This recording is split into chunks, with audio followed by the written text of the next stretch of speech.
اللہ تعالیٰ نے قرآن حکیم میں ارشاد فرمایا کہ افحسبتم انما خلقناکم عبثا وانکم الینا لا ترجعون۔ فرمایا کیا تم یہ گمان کرتے ہو کہ ہم نے تمہیں بیکار پیدا کیا ہے، اور کیا تم یہ سمجھتے ہو کہ تمہیں پلٹ کر ہماری طرف نہیں آنا؟ اللہ تبارک و تعالیٰ نے جو چیز بھی پیدا کی، جہاں بھی پیدا کی، بڑی حکمتوں کے تقاضوں کے تحت پیدا کی۔ میں کسی شخص سے بیزار نہیں ہو سکتا، کیونکہ ایک ذرہ بھی تو بیکار نہیں ہو سکتا۔ اللہ نے ہر چیز کو کمال حسن کے ساتھ دنیا میں پیدا کیا، اور انسان تو اشرف المخلوقات، یہ تو اللہ تعالیٰ کی تخلیق کا شاہکار ہے۔ اللہ تعالیٰ نے اسے بڑی رعنائیوں کے ساتھ، بڑی حکمتوں کے ساتھ، بڑے کرم کے ساتھ پیدا فرمایا۔ اس کو اللہ تعالیٰ نے سمجھنے کی، بات کرنے کی، اپنا ما فی الضمیر کہہ دینے کی صلاحیت عطا فرمائی۔ مالک نے اسے عقل، شعور دیا، اور جو بڑی طاقتور مخلوق نظر آتی ہیں ان کو اللہ تعالیٰ نے انسان کے قبضے میں دے دیا۔ کتنا بڑا ہاتھی ہوتا ہے لیکن ایک چھوٹا سا بچہ اسے لیے پھرتا ہے۔ کتنا بڑا اونٹ ہے، کتنی طاقت رکھتا ہے، لیکن ایک چھوٹا سا بچہ اس کے ناک میں نکیل ڈالتا ہے اور اسے لے کے گھومتا ہے۔ اللہ تبارک و تعالیٰ نے اسے اشرف المخلوقات بنایا ہے۔ اتنے اتنے بڑے جہاز ایک انسان کے قبضے میں دے دیے ہیں، وہ جب چاہتا ہے جہاز اڑتا ہے، جب چاہتا ہے اسے زمین پہ اتار لیتا ہے۔ اللہ کی دی ہوئی طاقت سے ملکوں کو سر کرنا، بڑی بڑی ٹیکنالوجی کو ایجاد کرنا خدا نے اپنی توفیق سے اسے عطا کیا۔ اور پھر اگر وہ مسلمان ہے، پھر اگر وہ حضور کا غلام ہے، تو پھر تو فرمایا کنتم خیر امۃ اخرجت للناس، انسان ساری مخلوق میں افضل ہیں، اور میرے محبوب کا کلمہ پڑھنے والے سارے انسانوں میں سب سے افضل ہیں۔ ان کو اللہ نے اور زیادہ فضیلتوں سے، برکتوں سے مالا مال کیا۔ یہ وہ مخلوق ہے، یہ وہ لوگ ہیں، یہ وہ امت ہے کہ جو صرف ارادہ کرتی ہے نیکی کا، کرتی نہیں، ارادہ کرتی ہے تو اللہ نیکی کرنے کا اجر عطا فرما بھی دیتا ہے۔ یہ ابھی پلان کرتی ہے کہ میں یہ کام کروں گا تو رب اس کا ثواب شروع بھی فرما دیتا ہے، لیکن پتہ نہیں کیا ہو گیا ہے لوگوں کو، نیکی کے ارادے کرنے ہی چھوڑتے جا رہے ہیں، نیکی کی منصوبہ بندی کرنی چھوڑ دی ہے، خیر کے لیے پلان کرنا ہی چھوڑ دیا ہے۔ بہت سارا وقت بیکار گزرتا ہے، بہت سارا وقت چوراہے پہ گزر گیا، بہت سارا وقت گپوں میں گزر گیا، عمرے دراز مانگ کے لائے تھے 4 دن، 2 آرزو میں کٹ گئے، 2 انتظار میں۔ ایک ڈھیر سارا طبقہ ہے جس سے پوچھتے ہیں کیا کر رہے ہو، وہ کہتے ہیں بس کچھ بھی نہیں، ٹائم پاس کر رہا ہوں۔ تو میں کہتا ہوں یار اتنا فالتو ٹائم کہاں سے آیا جسے پاس کرنا پڑا؟ میں بور ہو رہا ہوں، تو میں کہتا ہوں بور ہونے کے لیے وقت کہاں سے لیا آپ نے؟ آپ تو مسلمان ہیں، آپ کا تو وقت شریعت نے بڑا قیمتی کر دیا ہے۔ آپ تو 1 منٹ میں 3 بار سورہ اخلاص پڑھ سکتے ہیں۔ آپ کو تو ذرا سا وقت ملے تو آپ جا کے 2 رکعت نماز کی نیت باندھ سکتے ہیں۔ آپ کو تو تھوڑا سا وقت ملے تو آپ کے تو نبی پاک علیہ السلام نے یہاں تک ہماری تربیت کر دی، ہمارے حضور فرمانے لگے تم کانٹا اٹھا سکتے ہو نا گلی سے، تو وہی اٹھا دینا، اس پر بھی رب صدقے کا ثواب عطا کرے گا۔ تو یہاں تو کانٹوں سے بھری ہوئی گلیاں ہیں۔ میرے نبی پاک نے تو فرمایا تھا کسی مومن کو بس خوش کر دینا، وہ چاہے لمحے کے لیے ہی ہو، اس کے دل میں راحت ڈال دینا، اسے تسلی دے دینا، روتے ہوئے آنکھیں آنسو پونچھ دینا، اس کو کہہ دینا میں تیرے ساتھ ہوں۔ فرمایا مومن کے دل میں تم نے خوشی داخل کر دی تو 60 سال نفل پڑھنے سے اللہ تمہیں زیادہ ثواب عطا کر دے گا۔ تو یہ فارغ بیٹھنے کا وقت کہاں سے آیا؟ یہ بور ہونے کا ٹائم کہاں سے آیا؟ ہم نے اپنے آپ کو بیکار کر لیا ہے، اور رب نے نہیں بیکار پیدا کیا، ہم نے بیکار کر لیا، ہم نے اپنے آپ کو زنگ لگا لیا۔ ملت کا وہ جوان جس کو چاہیے تھا کہ وہ خاندان کے 20 50 60 لوگوں کو لے کر چلتا، کفالت کرتا، نمائندگی کرتا، آگے بڑھ کے کہتا میں ہوں نا، گھبرانا نہ، وہ نوجوان خود دکھ سناتا ہے رو رو کے، وہ مجبوریاں سناتا ہے، وہ کچی کچی باتیں کرتا ہے، وہ کہتا ہے مجھے کالا جادو ہو گیا ہے، وہ کہتا ہے فلانے کی نظر لگ گئی ہے، وہ کہتا ہے چچا نے آگے نہیں جانے دیا، وہ کہتا ہے میں ابا جی نے صحیح تقسیم نہیں کی تو میں پیچھے رہ گیا. اتنی کمزور بات کرے گا. اور وہ مسلمان اپنی صلاحیت کو پہچانے.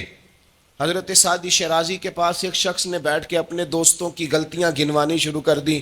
ان میں یہ بھی غلطی ہے، یہ بھی غلطی ہے، یہ بھی غلطی ہے، یہ بھی غلطی ہے، یہ بھی غلطی ہے. تو حضرت سعدی ہنس پڑے، فرمانے لگے اور یاد رکھ تیرے سجن بڑے ہی برے ہیں، پر پانی بڑا بھی گندا ہو نا تو آگ بجھانے کے کام پھر بھی آ جایا کرتا ہے.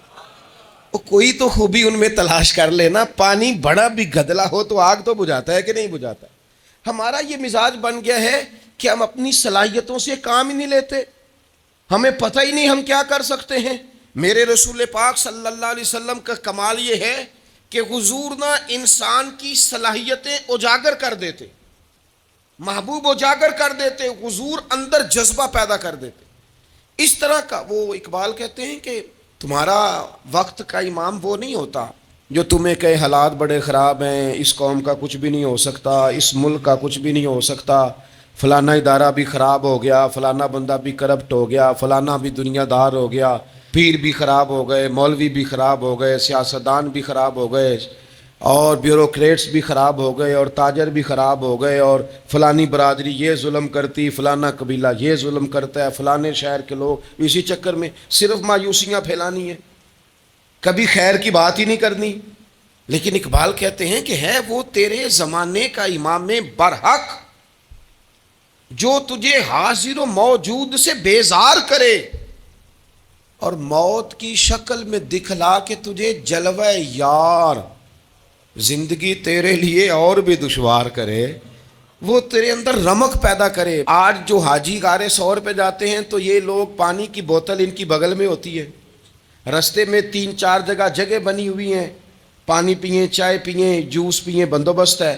آپ کے کھانے پینے کے لیے آپ چیزیں خرید سکتے ہیں.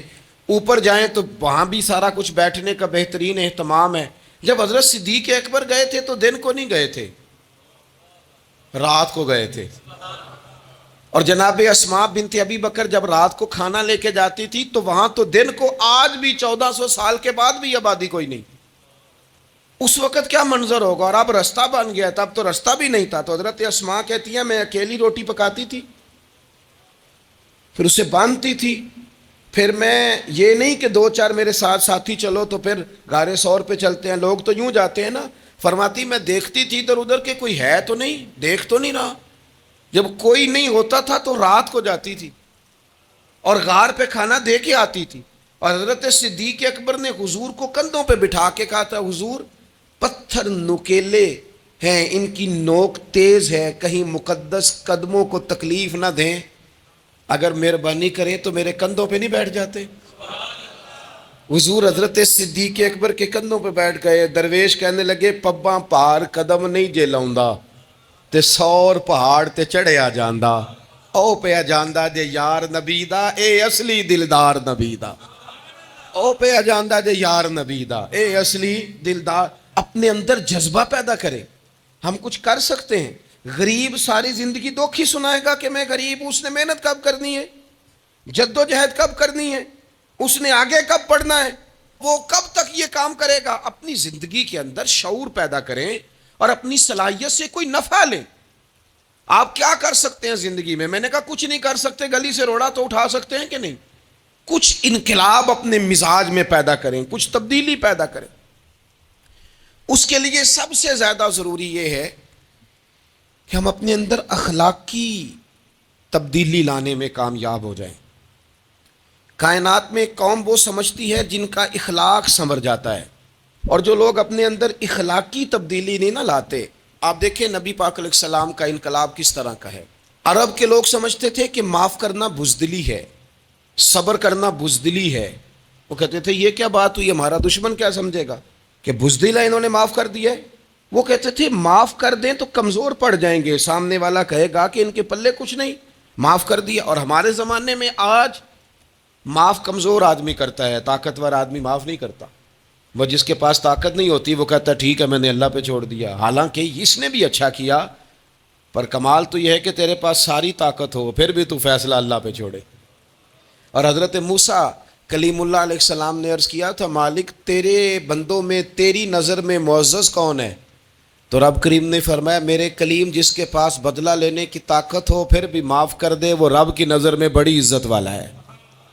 عرب کے لوگ سمجھتے تھے یہ بزدلی ہے کہ میں معاف کر دوں، لیکن حضور نے ان کو اخلاقی طور پہ بدل دیا، اور نبی پاک نے فرمایا معاف کرنا بزدلی نہیں، یہ تو اعلیٰ ظرفی ہے۔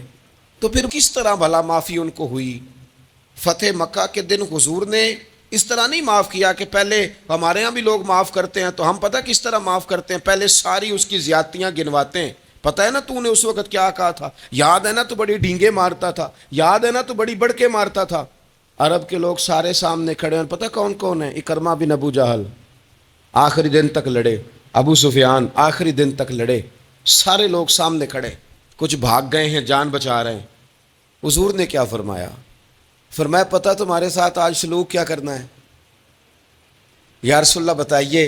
تو نبی پاک نے فرمایا وہی کرنا ہے جو جناب یوسف نے بھائیوں کے ساتھ کیا تھا، بات ہی کوئی نہیں کرنی، پچھلا قصہ چھیڑنا ہی نہیں، نہ کانٹے بچھانے کی بات کرنی ہے، نہ روڑے مارنے کی کرنی ہے، نہ بدر میں آنے کی کرنی ہے، نہ احد میں پتھر مار کے دانت شہید کرنے کی بات کرنی ہے، نہ خندق کی بات کرنی ہے، نہ خیبر کی کوئی بات۔ جاؤ نہ معاف کیا، بات ہی کوئی نہیں کرنی، معافی دے دی۔ ابو سفیان کہنے لگے حضور مجھے بھی معافی ہے۔ سونیا تیرے کرم پہ قربان جاؤں۔ میرے کریم فرمانے لگے تو قبیلے کا سردار ہے، مکے شریف کے لوگ تجھے بڑا سمجھتے ہیں، دیکھ حضور معاف بھی کرتے ہیں اور عزت بھی دیتے ہیں۔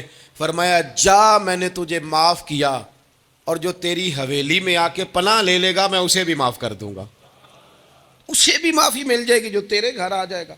اب تبدیلی آ گئی، وہ جو اندر کفر تھا وہ ٹوٹ گیا، انقلاب آ گیا۔ یہی ابو سفیان جو کل تک مخالفت میں لڑتے تھے، پھر یہ حضور کے ساتھ جنگوں میں جاتے، اور اس طرح جاتے کہ حضور گھوڑے پہ بیٹھے اور جناب ابو سفیان نے گھوڑے کی لگام تھامی ہے، ہر میدان میں گئے، ہر جگہ خدمت کی۔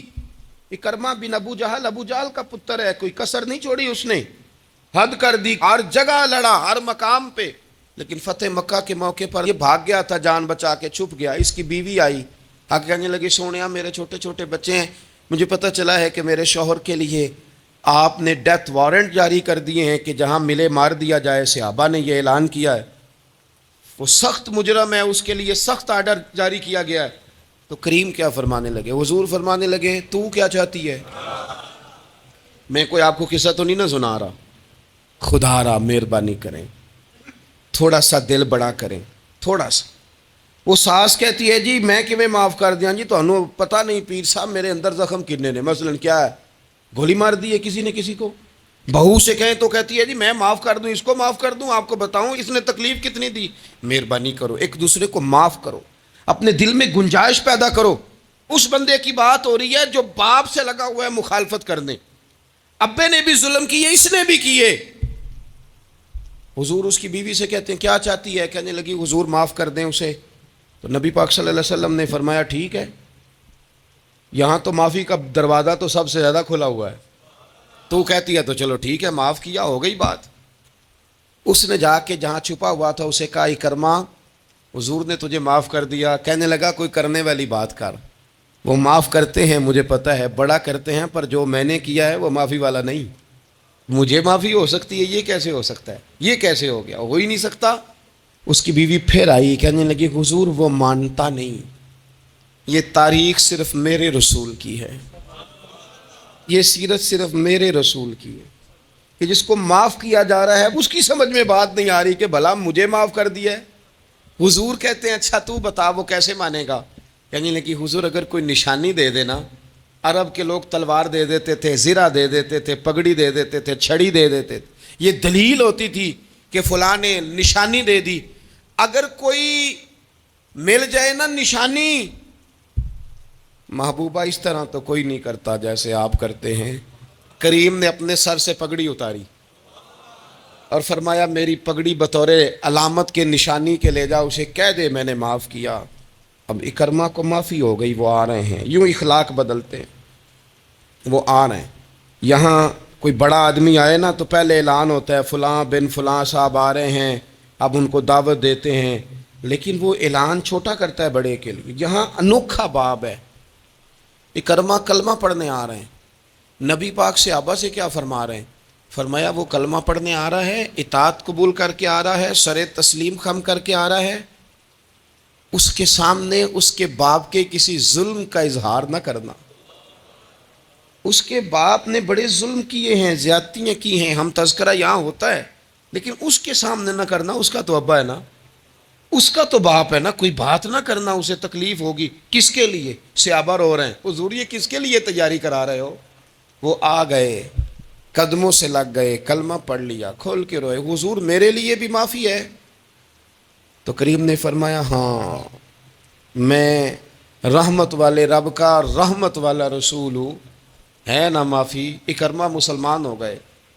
پھر تلوار کو صاف کر کے کہنے لگے سونیا پہلے یہ اسلام کی مخالفت میں لڑتی تھی، اب حمایت میں لڑے گی.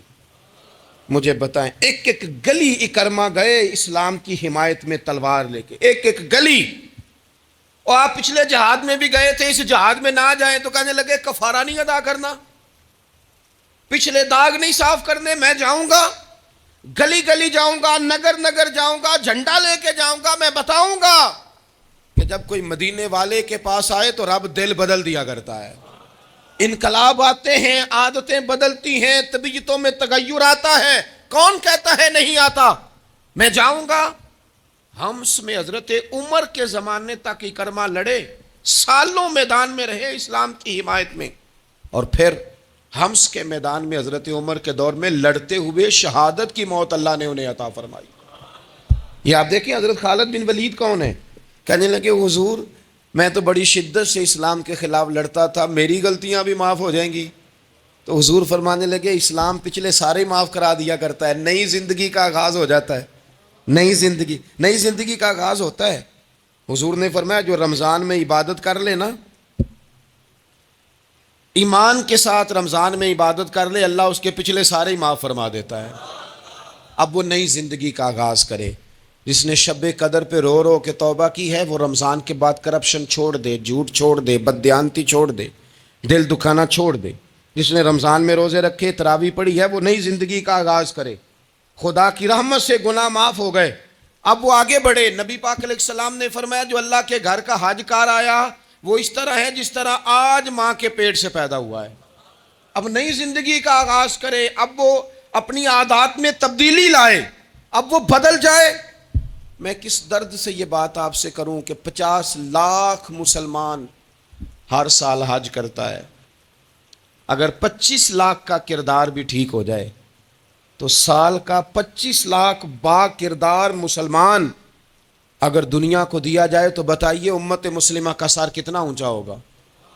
لیکن ہمارا حال وہی ہے کہ آج بھی کیتی جاندے ہو تے لہو بھی پیتی جاندے ہو، کھو کے مال یتیماں دا تے بھیج مسیتی جاندے ہو، پھٹ دلاں دے سیندے نہیں تے ٹوپیاں سیتی جاندے ہو، نفس تے چھری پھیر دے نہیں دمبے کیتی جاندے ہو، فرض پلائی بیٹھے ہو، نفلاں نیتی جاندے ہو، او دسو تے سی بلے شانو ایک ہی کیتی جاندے ہو.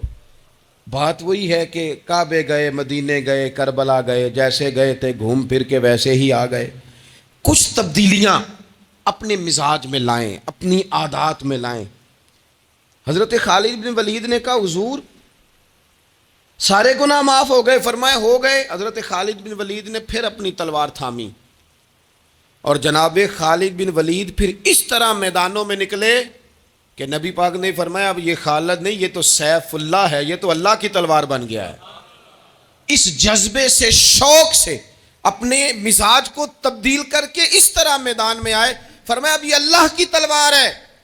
پورا وجود زخمی کرایا اور ساری زندگی اسلام کی حمایت میں تلوار چلائی.